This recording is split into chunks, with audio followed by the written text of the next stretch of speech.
on today's Edge of Wonder, the third and final installment of our three-part series. Another little piece of new intel I can give you guys, and I might get in trouble for saying this. Main goal of the Cabal, they wanted to create starvation, economic collapse. They wanted to create anarchy and chaos.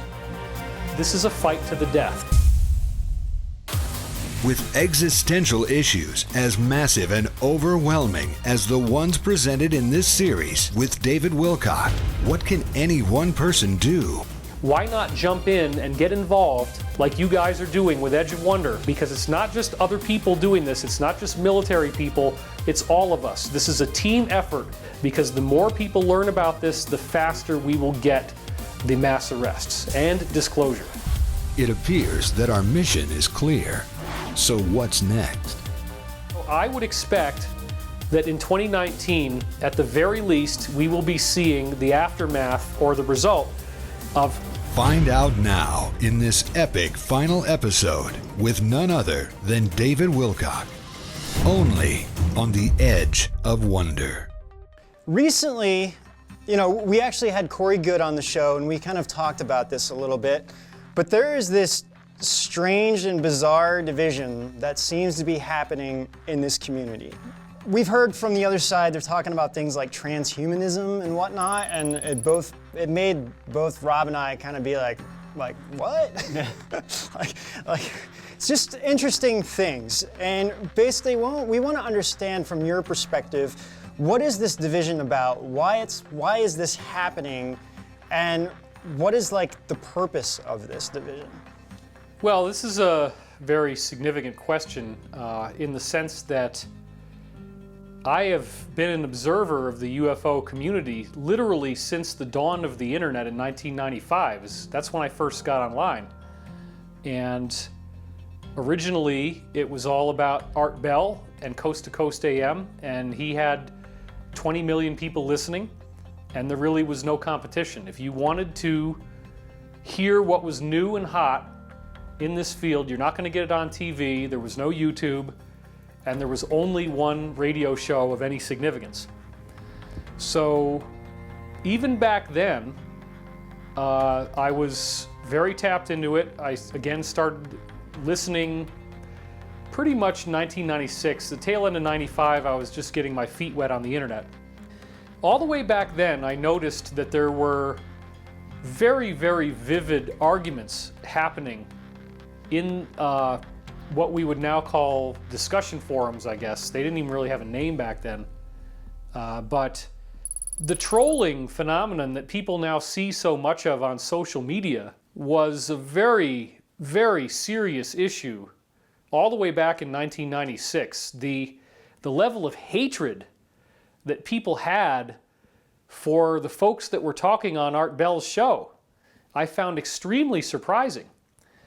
To me, it was like, if you're going to talk about something this exciting, this new, this fresh, even the possibility that this stuff is true is fantastic. For example, with Richard C. Hoagland, who's the one I followed the closest, why would you not be interested in the idea of a giant mountain 1.5 miles wide, carved on the face of Mars to look like a humanoid face with a headdress around it? Immediately to the left of that area is what undeniably looks like a city made of Egyptian-style pyramids, and then immediately to the south, the same distance away, is an undeniable 5-sided gigantic 1.5 miles wide pyramid. There's no question it's a pyramid. But then even more interesting is that it's not a perfect pentagonal shape. It's actually distorted slightly in favor of the shape of the Vitruvian Man, like Leonardo da Vinci, where you have a human being with the arms and legs out in a 5-star pattern. So that would imply that the pyramid was built by humans that look like us, and the mesa was built by humans that look like us. So look, even if it's not really true, you got to say to yourself, my God, if this guy is at all right, if he's at all correct, we have so many questions we need to ask. For example, if the face looks like a lion on one side and a hominid on the other, which you can clearly see in the images, that implies a sphinx next to pyramids, which again suggests some kind of complementarity between Egypt and what we're seeing on Mars. And Mars is essentially a devastated planet, but then as of 2012, NASA is telling us, no, Mars once had oceans that were over a mile deep, covering more than half of its entire surface. Mars was like Earth. So it's entirely possible that there were people there who destroyed their biosphere and that we may actually be their descendants, but we forgot where we came from. So if that's true, then why are we fighting about it? Why are we arguing about, why do you see these people getting just destroyed on the internet? And I don't really have a good answer for you guys except to say that in the entirety of the time I've observed the UFO movement, I've noticed that no one is really getting the recognition they want, and certainly no one is making very much money at this. Very true. Yeah. I could tell you stories about, being a New York Times bestselling author and how astonishingly little money I make from that.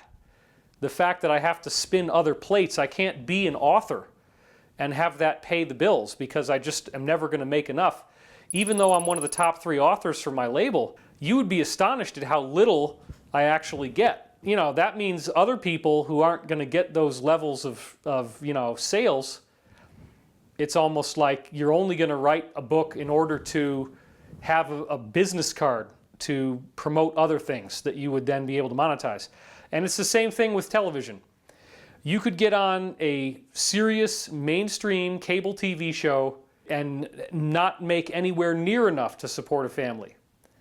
So that's like hitting the big time, and it's funny because it's the same thing that happened to my father back in the 1970s. This was the peak of rock and roll music, in my opinion, most people's opinion. There's more original music coming out in the 70s of high quality than any other era in music history.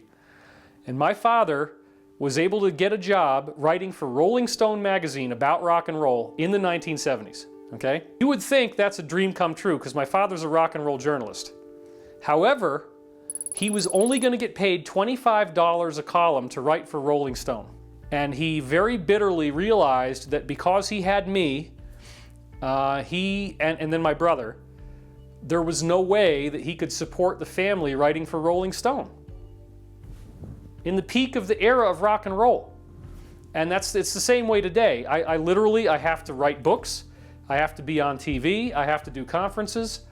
So then when you think about the fact that I have a lot of name recognition and I'm still financially struggling, what happens with people who only get 1 or 2 of those gigs? You don't really want to have to take a quote-unquote real job, but how are you going to finance yourself? How are you going to make it? And so this is actually a problem now, you guys. It's plaguing the arts in general. And I'm talking about everything from classical music, whether you do orchestral. I'm talking about jazz, which is almost completely profit-free now. People pay to play jazz in a club. They pay the club. If you have a rock band, you basically have to give your music away. The only way that you might make money is if you do concerts and then you sell merch at the concerts. It's the same thing with painting. It's the same thing with sculpture. It's the same thing with dance, ballet, theater. If you're going to do theatrical work, you want to do a play, you want to do, live stand-up comedy, improv, whatever.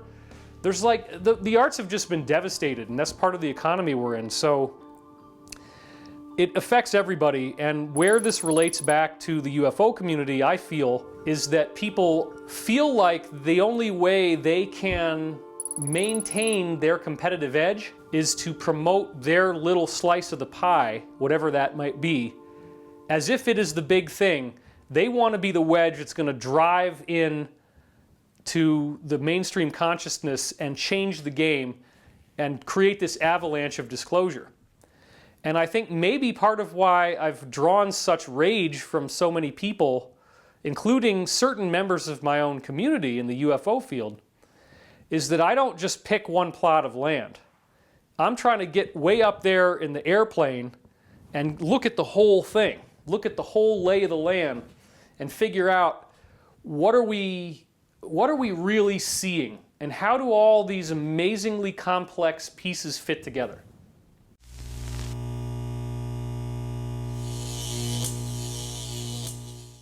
Hey David, I think it's really interesting that we're talking about the arts right now, because I've noticed that there's a lot of artists actually in the disclosure community. A lot of people don't know this about me, but I actually classically trained as a classical painter for a while.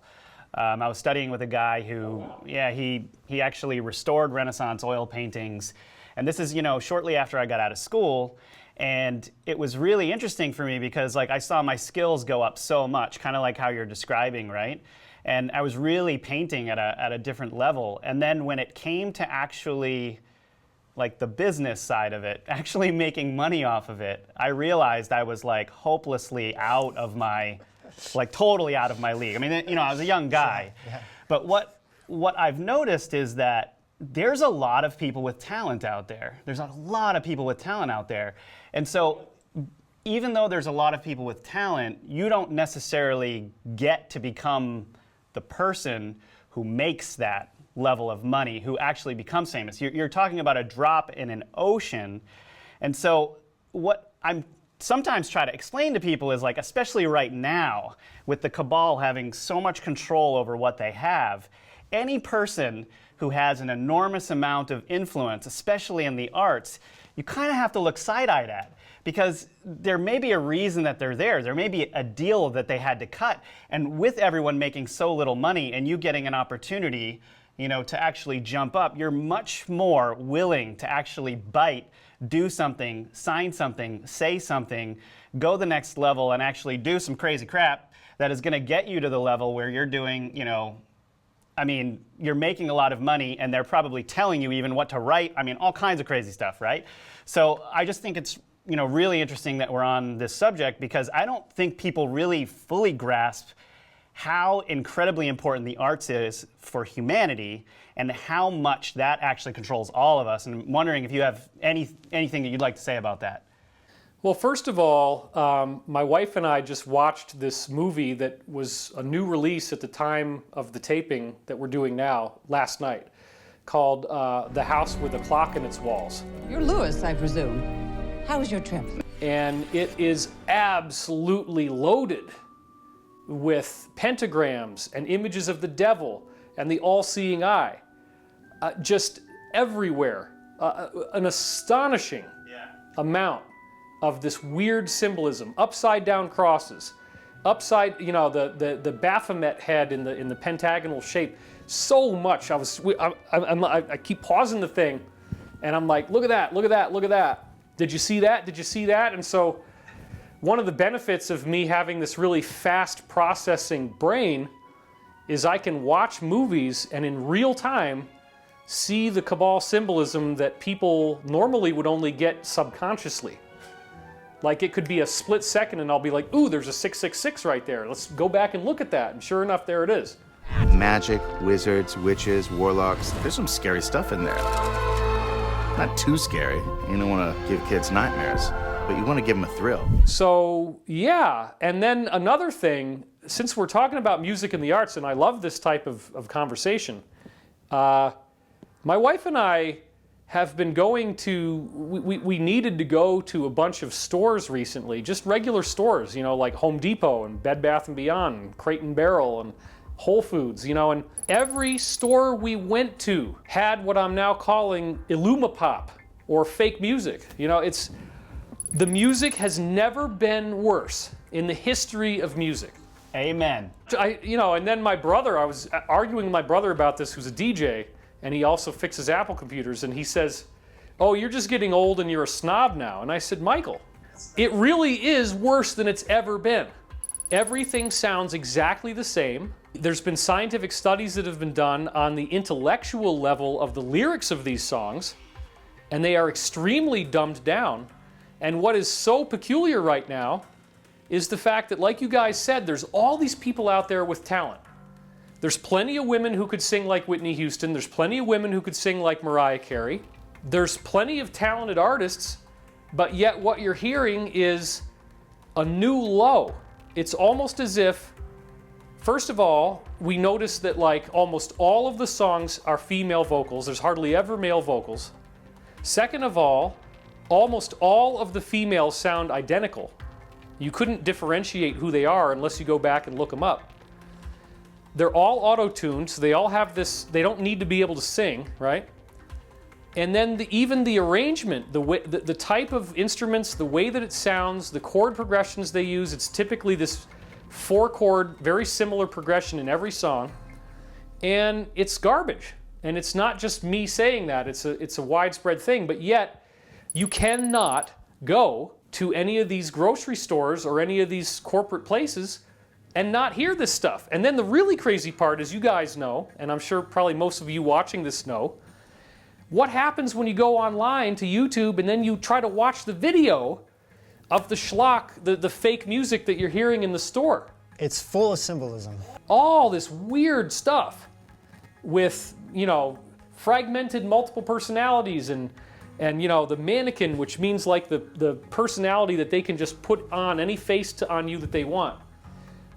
Images of people in cages, the all-seeing eye, the Masonic square, the arch of Baal, which is the symbol of the devil. It's these two pillars with an arch over the top. I mean, they do it over and over and over. And the only way that we're ever going to end this collective nightmare is by continuing to expose it. If you just bury your head and say, well, I don't really know if there's an alliance, I don't really know if any international force is trying to oppose this thing, maybe it's just, you know, this is just the way it is. This is just the way life is.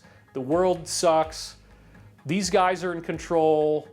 They're diddlers. They molest kids. I can't do anything about it. Take my hands off the wheel. No, I'm not saying that at all. We are the change that needs to happen. We are making that change happen. How amazing was it that Above Majestic, despite being banned by Facebook, they literally would not let us talk about the movie that we nonetheless debuted on the first day at #1 on Apple and Amazon, both of the two main movie streaming platforms. And that to me shows that the world is waking up, and it is only a matter of time before this all changes. But I want to ask you something else that I think is really important for our community, which is there's like in our community a portion of the hate that I see, or the mudslinging, as you might call it, going back and forth, is like when you have people predicting things that then don't happen because something changed. Like either something, it's a very complicated situation, as you know, right? And sometimes the things that were planned, even may have been planned for hundreds of years, don't pan out. And then there's guys like you out there that are actually predicting a lot of these things and saying, hey, you know, this is going to happen at this time, or, you know, it looks like things are changing and this is what's going to happen. And then it, you know, like I said, it doesn't actually happen the way that you said it was going to happen, or it happens at a later time. So I was really hoping to give you an opportunity to talk about this, because it is such a complicated situation, and people are constantly using that as an excuse to not listen to guys like you, to not listen to guys like Corey Goode or Emery Smith. And, you know, what do you have to say about that? So let's engage on this, because this is important. So yes, that's a very interesting question. Now, you have to understand that my perspective on this is pretty almost singularly unique, because other than maybe Benjamin Fulford, I'm the only other guy out there who's been getting briefings on this operation to take down the Cabal for over a decade. It's been an ongoing interaction, and it used to be pretty easy to get information. The Alliance was really telling me quite a bit through Pete Peterson, who's literally having briefings from these people in the Navy, the Marines, these high-level officials, in what they call a SCIF room, SCIF, which is Sensitive Compartmented Information Facility. And in these rooms, you're hearing about this binder, this 5-inch thick binder called the Plan, that it was developed even before Kennedy in the 1950s, that the Cabal had this plan to completely destroy our civilization. In fact, part of their plan was, as you guys remember me talking about, they have actually put explosive charges into every bridge on the Eisenhower interstate system that goes over these big chasms. And the governors of each state have secret codes to blow those bridges, which they then disguise it as if it was a temperature and pressure sensor that these guys put in there to make sure the bridge isn't going to crumble, right? But it can actually be used as an explosive. And they would even steer the roads to make sure they go through these chasms. And on the secret level, they were told, we got to do it this way so that if we get a land invasion, that we can stop the tanks from rolling into the middle of America. So there's literally no way to get off the coast and go inland except over these bridges that they could blow, okay? But what they didn't tell you is that they intended to blow all the bridges and bring America to its knees, create mass starvation, mass chaos. That's part of the plan. And the Cabal's plan also included that the military goes around under the guise of national security, and they literally go around and they siphon out the gas from everybody's cars in these big tankers. So you can't even drive your car. And they wanted to create starvation, economic collapse. They wanted to create anarchy and chaos. So the guys in the Navy, the guys in the Marines, they took an oath to protect the people and to protect the Constitution against all enemies, foreign and domestic. They don't like this. So they've been working for many years to bring this thing down.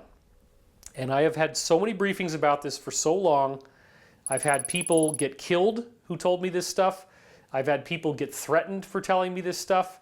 I've had people who were insiders who then stopped talking. And so because I've been engaged in this thing for many, many years, I don't mean to be disrespectful, but Q is almost an afterthought. It's been going on for so long. I've gotten such quality intel. We've been on the front lines, risking our lives, taking these steps. I don't need to be convinced. I don't need to be convinced of whether this is going to happen. I understand how disheartening it is to wait and wait and wait and think that nothing is going to come out of this. And even people who are very close to me have flipped sometimes into that way of thinking. What I can tell you is that there are so many people behind the alliance now. It's such a comprehensive plan. It's so thorough. It's so deep. It's so vast. There is no way that the Cabal can throw it off. And the reason why we keep getting delays is that the alliance is trying to do it as quickly as possible, but then they run into obstacles. This is a fight to the death. So I do believe it will happen, and I believe they've tried to make it happen over and over again. But instead of us being negative about why it hasn't happened yet, why not jump in and get involved like you guys are doing with Edge of Wonder, which I applaud you for this. Get involved, help the alliance effort out, because it's not just other people doing this, it's not just military people, it's all of us. This is a team effort, and educating people and spreading the word is a critical element of making sure that the mission will succeed. So if you don't like what's going on, instead of putting your energy into trolling, why not put your energy into spreading knowledge? Because the more people learn about this, the faster we will get the mass arrests and disclosure. Standing ovation right there. Yes. That's it. That's how I roll. Yeah, we completely agree, you know, and it's like, it's kind of like the delays that you're talking about too, it's like, from my understanding, I believe that there's a divine creator, and that these people, I believe, are also given chances again and again, because it's kind of like, if everyone got arrested, all these things happen, like our entire world would change. Collapse. And any chances that these people would have to kind of be saved in the light, I guess you could say, it's like it's over for them. And I believe that maybe that, like you said too, it's also a chance for people to step forward who haven't stepped forward yet, or who are questioning all these things. And it's like the more that we can step forward as a human race, and the more that we put our hopes and beliefs in this thing and put pressure on the government and put pressure on all these different organizations and groups and everything else, it's going to force the different organizations in the government to respond to it. So I believe that's why we're very, very on point on exactly what you're saying. Like, we completely agree, and that was one of the things that we want to do too, is like, wow, we want to play our role. We want to help with this. We want to help awaken people and have people believe that everything's not all doom and gloom, that there is hope there. Well, let's give them a taste of their own medicine, for crying out loud. They've been doing this to us our whole lives. Like, we didn't even have, like, the 1950s. Like, we grew up in the 80s. Like, it was weird. I mean, you remember the 80s, David. The 80s were weird. I mean, you probably were in high school. I mean, It's hard for people now to really grasp, younger people to really grasp how constant the nuclear war, instant death propaganda machine was running throughout the entire decade of the 1980s. We really did not know if at any moment that missiles were going to launch and we're just gone forever and the whole planet is gone forever. And that really stuck through until the Soviet Union collapsed 1990, 1991. And then they immediately just changed us over to, oh, now it's terrorists and now it's Iraq. But nonetheless, I was very pleased when the nuclear war threat with the Soviet Union finally collapsed, because they really had us on the ropes thinking this was going to happen. And they were trying to do it, by the way. It's just that various extraterrestrial groups that are right around here were not allowing them to have a nuclear war. They wanted to, and we talk about this in Above Majestic quite a bit. So that's another really good thing to check out the movie for.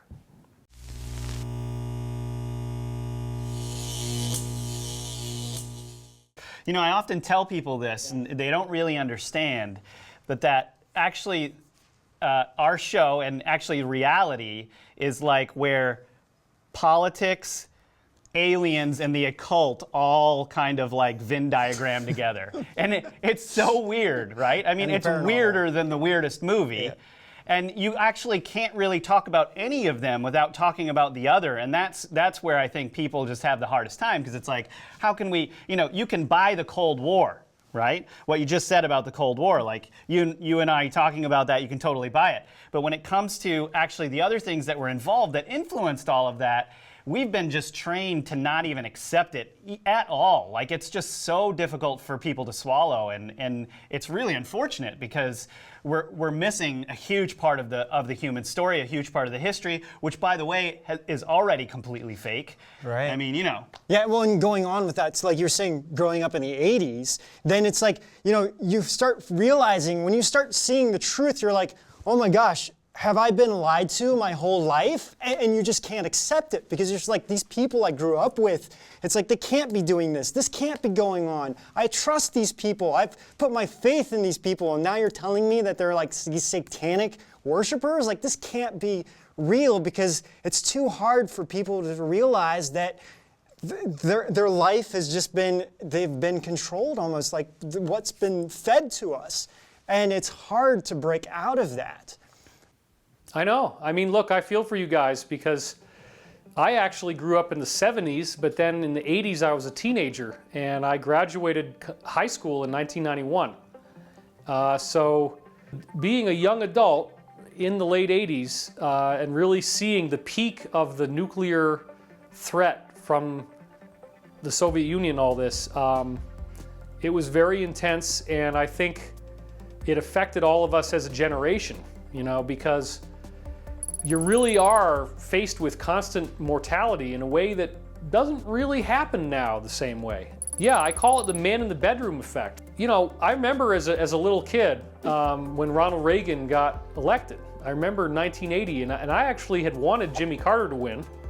I just liked him more, you know. But then I was, I guess, what, 7 years old when Reagan, or 8 years old when Reagan took office. You know, he had this really great television persona.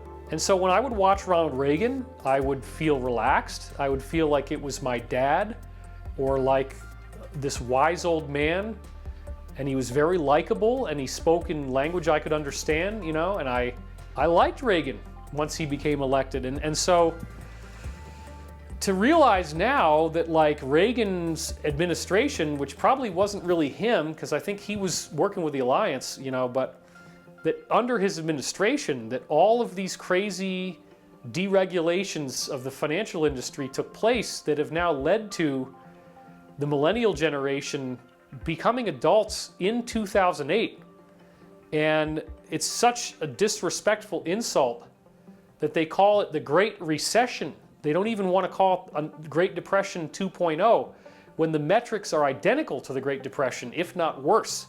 If you really start digging into this, it's like, is it really a depression if nobody calls it that, if the media won't call it that? But what's happened now is that the infrastructure we have has collapsed.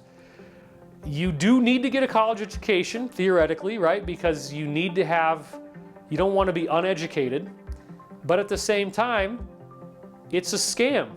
This whole idea that my grandparents taught me, you get a college education, you're going to get a good job, you're going to make money, you're going to be all set. It's BS. Now, people are saddled with college loan debts that they could never hope to repay. They're having multiple jobs. There's so many of these stories in the millennial generation. And then what the cabal has done, which is very, very clever, okay? It's their divide and conquer strategy. And I see so many millennials falling into this. So I want to speak to them right now.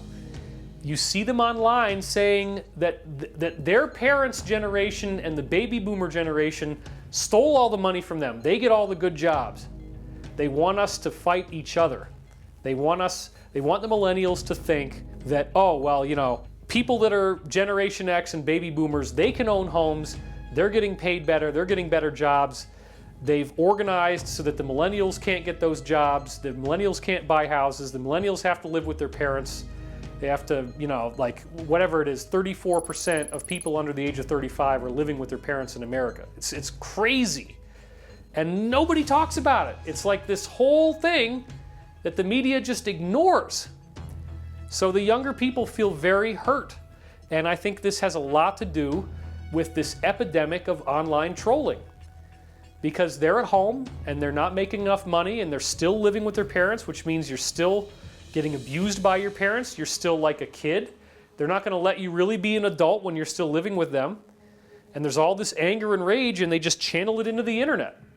And you see just this unbelievable amount of hatred on the internet. And in terms of the law of karma and everything, you really have to be aware that if you hate people online, you still get karma. You're not getting away with it. You might think you are, but you're still having to pay for this in terms of the stuff that comes back into your life that's negative. This is another depression. It's the same thing. It's historically, cyclically the same thing. And we need disclosure because part of what disclosure will create is we've heard now trillions of dollars of money that the cabal stole has been identified, the accounts have been identified, the accounts have been frozen, and when we get mass arrests, when we get the unsealing of the indictments, part of what's going to happen is literally trillions of dollars of stolen funds will be repatriated into our economy, creating an enormous economic stimulus, public works projects, rebuilding our infrastructure, rebuilding our roads, rebuilding our sewers, rebuilding our water system, rebuilding the power grid, rebuilding education, rebuilding healthcare. There's going to be a huge gutting of the corruption in the pharmaceutical industry, which some people call the pharmacidal industry, you know. And, you know, all this weaponized food stuff, they're going to, the squalene and mercury they're putting in vaccines, which literally is poisoning children so that they become autistic. All this stuff is going to get stopped. The fluoridation of the water, attacking the pineal gland and causing autism to get worse. There's so many things that are wrong right now that are going to get turned around when we finally get to this point. So I know it's hard waiting for this to happen. It is the darkest hour before the dawn. Millennials might think that there's no hope, that they're never going to be able to repay their college loans, they're never going to get a good job, they're never going to have that dream of the 1950s. I would disagree. I think that we are going to go through a real amazing economic reboot, and that on the other side of this, we're going to have a much, much happier and more prosperous life in this civilization. Awesome. So hey, I wanna ask you. We talked about a little bit about past predictions. David, can you give us your predictions for 2019? So 2019. That's a tough one because the alliance has been trying to get these arrests to happen, and they haven't quite succeeded yet. Another thing that admittedly is frustrating, okay, is that I used to get lots of briefings. There was information coming in all the time, and I could actually select which parts I wanted to disclose and which parts I was going to not bother with. Some of it I didn't disclose just because I don't want to get too political. I don't want to appear to be favoring one side of politics over another. But now there's like almost nothing. The very, very, very limited trickle of information. So it's kind of ironic because now I'm in the same boat as everybody else. If Q doesn't say it, I'm not going to hear about it. And so I'm looking at the Q stuff, and they are seemingly prognosticating that a whole lot of information is getting ready to be dumped in a data dump. And it talks about the indictments, the sealed indictments. It's got stuff with the FISA memos, stuff on the Five Eyes, which are the 5 major countries that are in this cabal, and their intelligence and surveillance apparatus. And so I would expect that in 2019, at the very least, we will be seeing the aftermath or the result of major data dumps taking place, major mind-blowing releases of new information. And I think we're also going to see actual disclosure. I think we're going to start to see some really crazy stuff happening. Another little piece of new intel I can give you guys, and I might get in trouble for saying this, but what the heck? Yeah, get in trouble. One of the things I did hear is that there is a possible plan that they will be rolling out a free energy technology through Elon Musk and the Tesla Corporation. Boom. Yeah, yep. And that the reason for this is that they can't take the time and the money necessary to properly upgrade our crumbling power grid in America.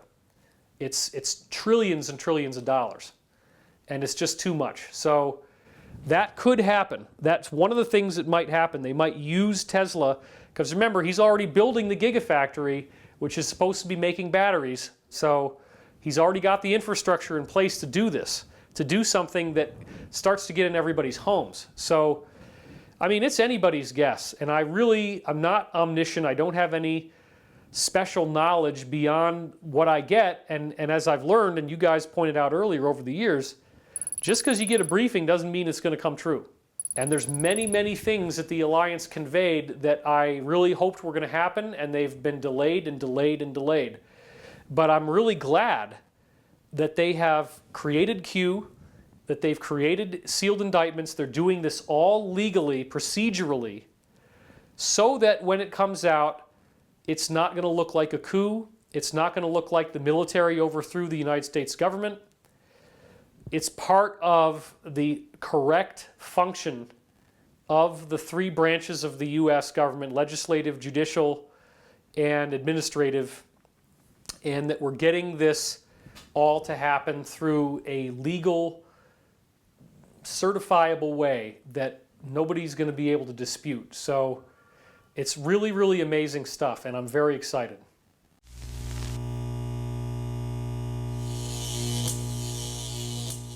Real quick, going with the, we were talking about Tesla. So this is something we have never said on the show either, but we can actually back you up what you're saying, because we heard somebody actually went there. I'm not going to say who or whatever. Anyway, we were told some of the technology, what was used in Tesla, and one of the things they were talking about is this welding machine through sonic waves. They can take 2 pieces of steel and just through sonic waves weld them together seamlessly. So it just looks like one piece of steel. And they were talking about a couple other things I can't remember off the top of my head now. But so they were just like saying there's definitely technology that exists that many companies are using that the public definitely doesn't know about. there's undoubtedly industrial applications of stuff that we don't know about all across the board. I know that naval submarines are using a specific type of generator called a homopolar generator that shouldn't even work because you've got the rotor but you don't have the brushes and you don't have the stator part. It just spins, but it shoots out energy in a way that it's not supposed to, and it's very, very powerful. So yeah, there's all kinds of stuff that I've heard like this for sure.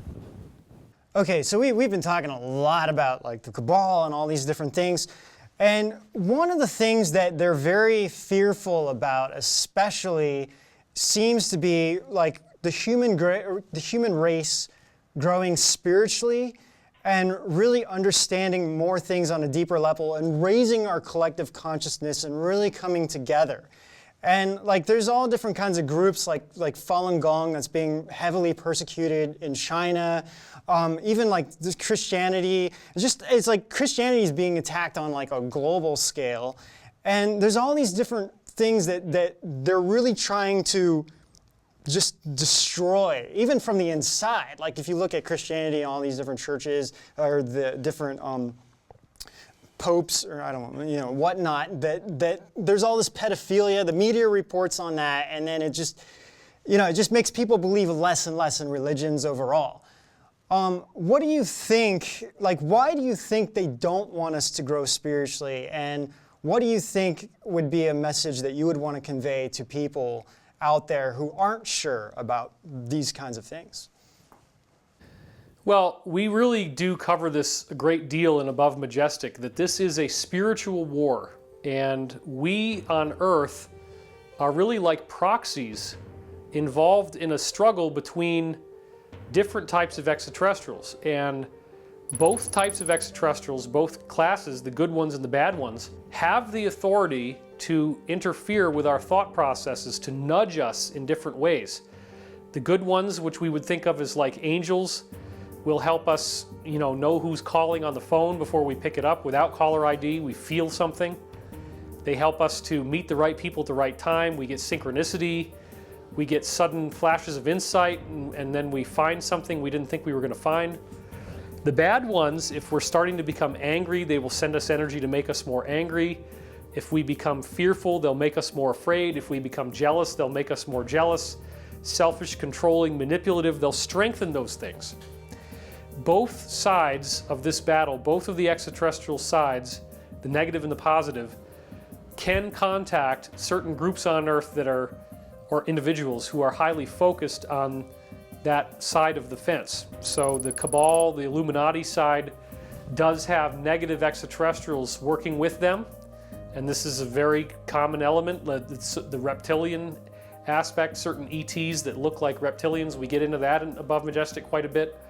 The positive side doesn't really necessarily work with the government. I mean, the Alliance does seem to have some contact with them, but not as much as you might think. And so they will have, a lot of these angelic beings are contacting private people like myself, and they're working in a very subtle way where they're seeding these various pieces of information through people who don't even realize that they're receiving angelic contact. So the attack against religion is an attack by the dark side, because remember, these are spiritual beings that in a sense they're flesh and blood, okay, but they live more in a spiritual arena. And both sides require spirituality of the people to be steering in their direction in order for them to do well. So the negative side literally feeds on fear, anger, selfishness, jealousy, anxiety, pain, sadness. When we feel those things, they literally can soak it up. They call it loosh. It's a very important point. Literally, some of these negative ETs will park their ships cloaked over battlefields where lots of people are dying. They'll soak up this energy, and they literally become more powerful from the energy. It literally strengthens them. It makes them healthier. So they have designed, the negative side has designed the Earth as a fear farm.